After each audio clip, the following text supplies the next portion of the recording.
When my golden child sister abandoned her kids, I decided to keep them. Growing up, my sister, Chloe, was the sun. And me, well, I was just the moon, reflecting her light, and trying to stay out of the way, so I didn't get burned. Chloe was, to put it lightly, spectacular. She had those wide, honey-colored eyes, and hair that looked like it belonged in a shampoo commercial, even when she just rolled out of bed. My mother, Diane, treated her like a porcelain doll, while I was the sturdy, reliable, sensible one, which is just code for the one who does all the work and gets none of the credit. By the time I was 24, I had worked myself to the bone to secure a senior analyst position at a top-tier firm in Chicago. I was making six figures, living in a condo with a view of the lake, and finally, for the first time in my life, I felt safe. But Chloe was a professional identity searcher. She'd been through 3 marriages, 5 life-changing career paths, and 2 kids by the time she was 30. And through it all, my parents, especially my mother, funded every single oopsie she ever had. The golden child syndrome is real, and it is poisonous. It was a Tuesday evening, around 7, and I was deep into a project proposal when my doorbell rang. I wasn't expecting anyone. When I opened the door, my heart didn't just drop, it shattered. There, standing on my welcome mat, were my 2 nephews. Liam, who was 9, and little Sam, who was only 6. They were holding faded, overstuffed backpacks, and looking at their shoes. Chloe wasn't there. "Where's your mom, guys?" I asked, my voice trembling, because I already knew the answer. Liam, who was always too old for his age, handed me a crumpled sticky note. It said, "Maya, I need a soul sabbatical. I'm headed to the desert for a bit, maybe a month, maybe 2. You're so stable, and you've got the big house, they're better off with you. Don't be a drama queen about it. Love, Chloe." I was speechless. I brought them inside, and as I started to unpack their bags, I felt a physical wave of nausea. Their clothes were stained, their socks had holes in them, and Sam, my sweet 6-year-old nephew, was wearing shoes that were clearly 2 sizes too small. Chloe had been spending her alimony checks on spiritual retreats and designer yoga gear, while these boys were literally falling apart. I called Chloe 42 times. 42 times. She finally picked up on Wednesday morning, her voice sounding airy and detached, as if she was the victim in all of this.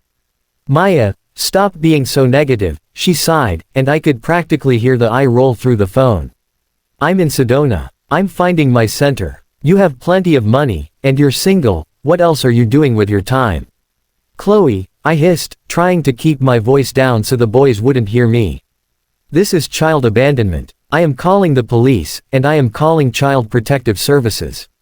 You have exactly 24 hours to get back here." There was a long, chilling silence, and then, the sun turned into a black hole.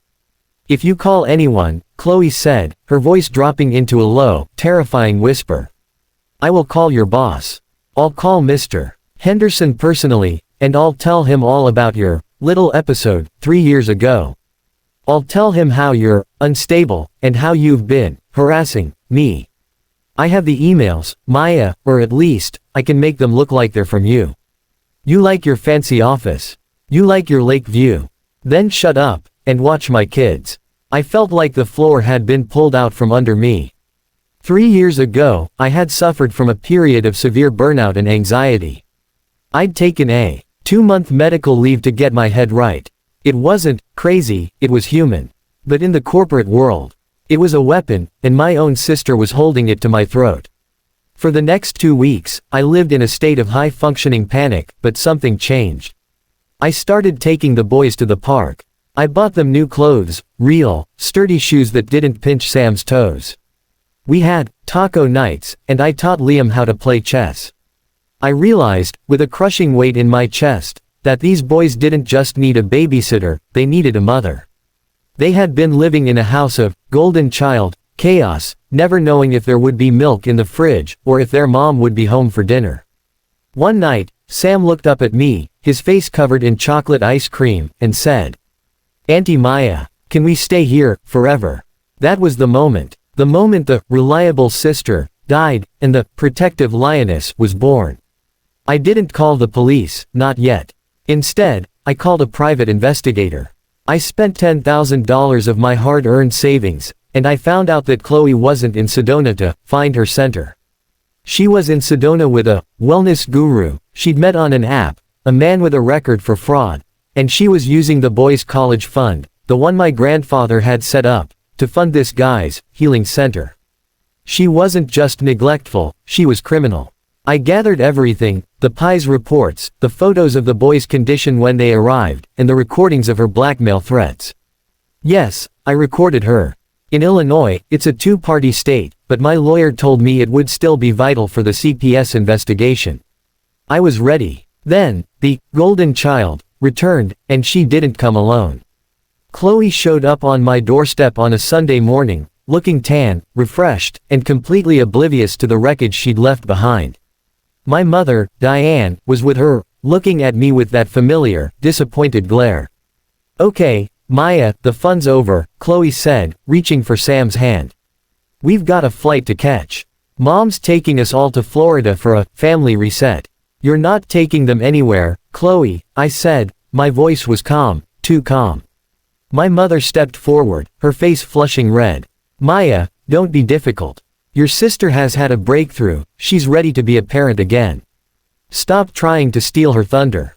"Steal her thunder?" I almost laughed. "She's not a parent, Mom, she's a predator," I said, and I handed my mother the folder. As my mother flipped through the photos of the boys' bruised feet and the Pies report about the fraud, she stayed silent. But Chloe went nuclear. "You bitch," she screamed, lunging at me. She tried to grab my hair, screaming that I was jealous, and ugly, and that I'd always tried to ruin her life. My mother just stood there, watching her golden child turn into a monster right in front of her. It took everything I had to push Chloe back and lock the door. I called the police right then, and because I had the evidence, and because the boys were terrified, the officers didn't just talk to her, they took her.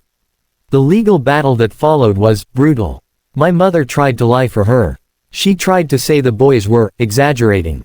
But Liam, my brave, 10-year-old Liam, stood up in that courtroom, and he told the judge everything.